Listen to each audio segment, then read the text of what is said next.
The cold wind cut through the busy streets as people rushed past, wrapped in thick coats and scarves, their faces buried in their phones or lost in thought.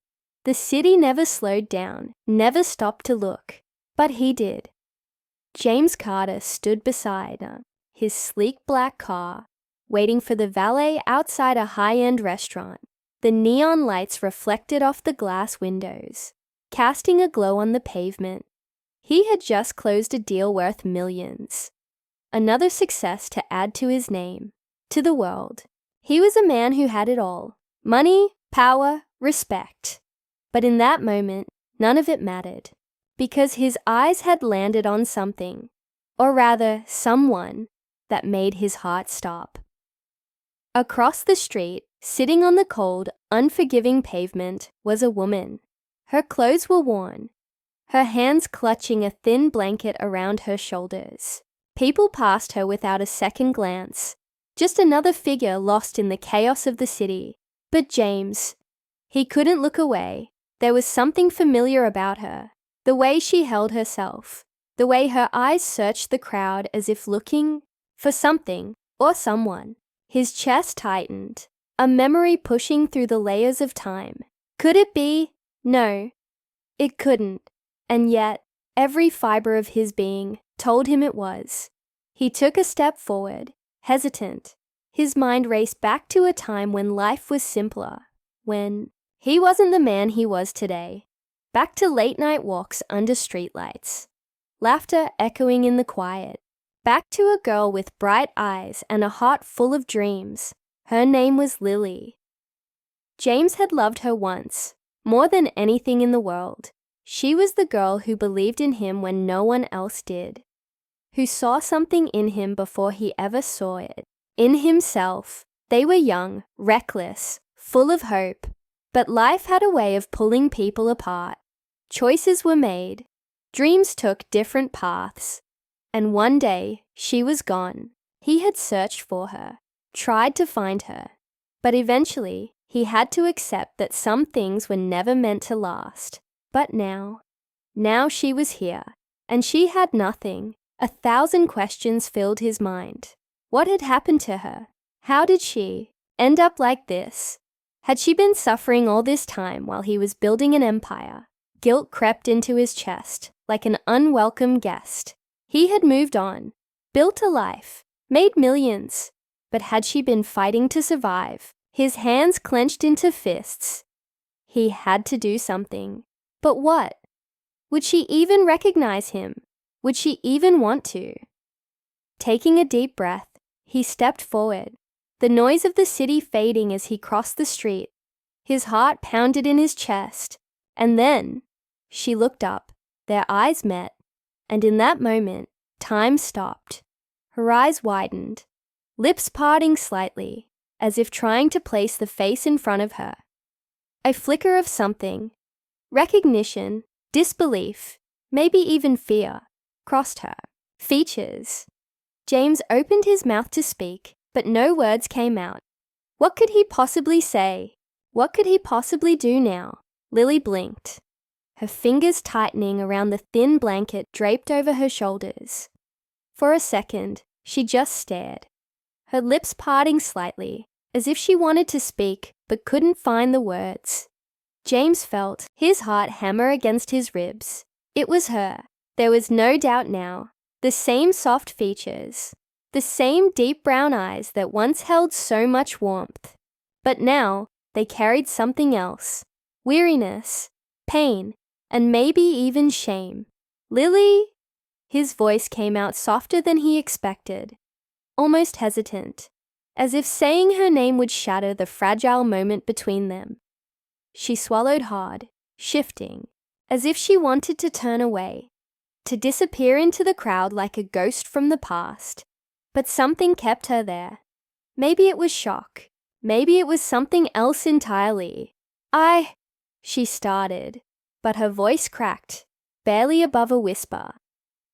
James took a cautious step closer, his expensive shoes clicking against the pavement.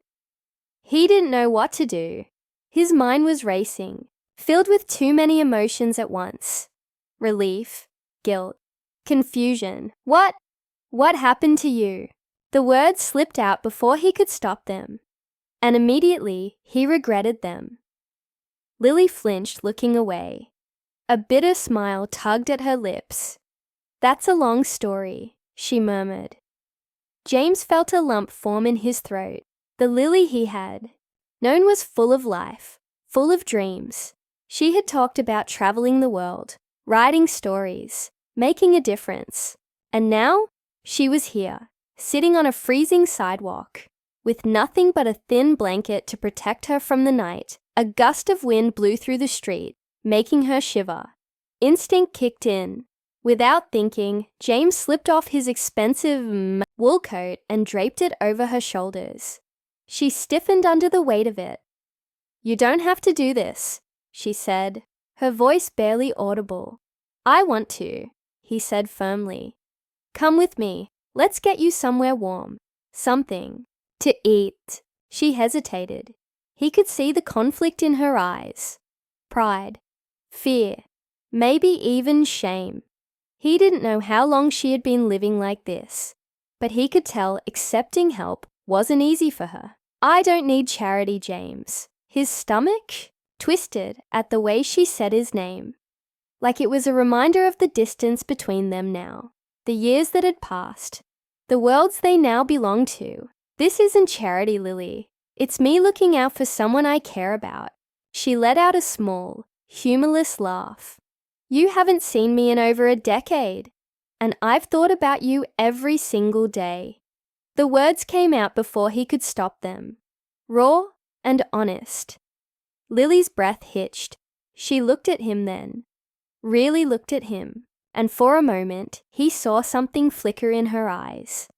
A glimpse of the girl he used to know, the girl who once loved him, but just as quickly as it appeared, it was gone. "I can't," she said, shaking her head. "I don't belong in your world, James." His jaw tightened. He wasn't going to let her push him away. Not this time. "Then tell me what happened. Help me understand." She looked down at her hands, fingers curling around the fabric of his coat. The silence stretched between them, thick with everything unsaid.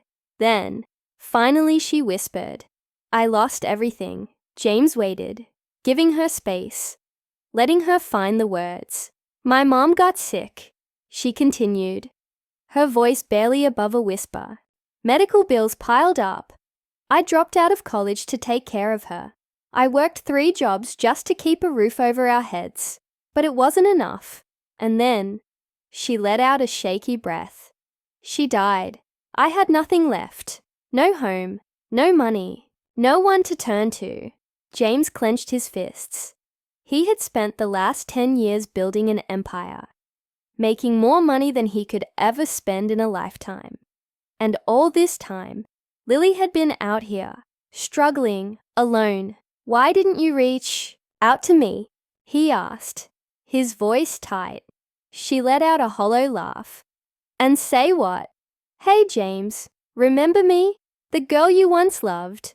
Well, turns out life kicked me down and now I'm homeless. Can you help?" She shook her head. "No, that's not how it works." He hated hearing the pain in her voice, hated that she had suffered in silence. "You didn't have to go through this alone, Lily," he said softly. She looked up at him then, eyes glistening. "But I did." The words cut deep. James took a deep breath. He wasn't going to walk away. He couldn't. "Come with me," he said again. "Please." She hesitated for a long moment. Then, slowly, she nodded. James let out a breath he didn't realize he'd been holding. He gently helped her up, his arm steadying her as she wobbled on her feet. As they walked toward his car, he felt the weight of the moment settle in his chest. He had found her again, but finding her was just the beginning, because now he had to make sure he never lost her again. James helped Lily into the warmth of his car, the heated seats making her shudder.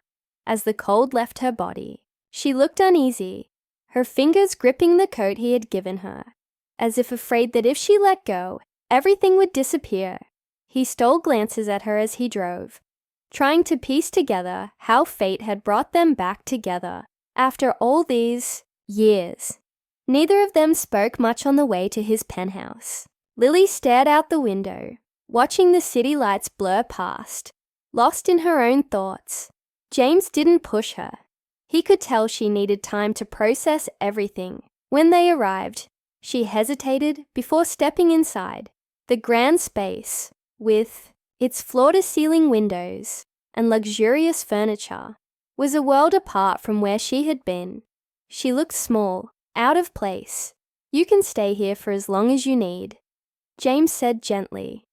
"No expectations, no pressure." Lily nodded, but didn't say anything. He led her to the guest room, placing a set of fresh clothes on the bed. "Get some rest," he said softly. "We'll talk in the morning." But James barely slept that night. He lay awake, staring at the ceiling, his mind spinning. He had found her again, but what now? Could he really fix things for her? Did she even want him to? By morning, the smell of coffee filled the apartment. James found Lily in the kitchen, wearing the clothes he had given her. She looked better, but there was still a heaviness in her eyes. "I should leave," she said suddenly. James felt his chest tighten. "Lily, you don't have to." "I do," she interrupted. "I don't belong here, James. This is your life. You've built something incredible. And I can't just walk into it like nothing happened." His jaw clenched. "You think I care about any of that?" she sighed, looking away. "I don't want to be your responsibility." "You're not," he said firmly.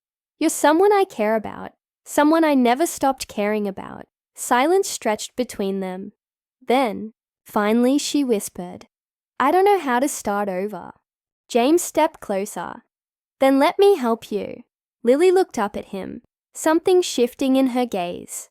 A flicker of hope, hesitant but real, and that was all he needed. Over the next few weeks, Lily slowly started to rebuild. James helped her find a small apartment, gave her a chance to work at one of his companies. At first, she resisted, not wanting to take anything from him, but as time passed, she realized it wasn't about charity. It was about having a second chance, and with that, something between them started to change. They talked late into the nights, just like they used to. She laughed again, something he hadn't seen in a long time. And one evening, as they sat on a park bench overlooking the city, she reached for his hand. "I never stopped thinking about you either," she admitted softly. James smiled, his fingers tightening around hers. Life had taken them down different roads, through pain and loss, but somehow it had brought them back together, not as the same people they once were, but as two souls who had found their way home. And this time James knew he wasn't going to let her go.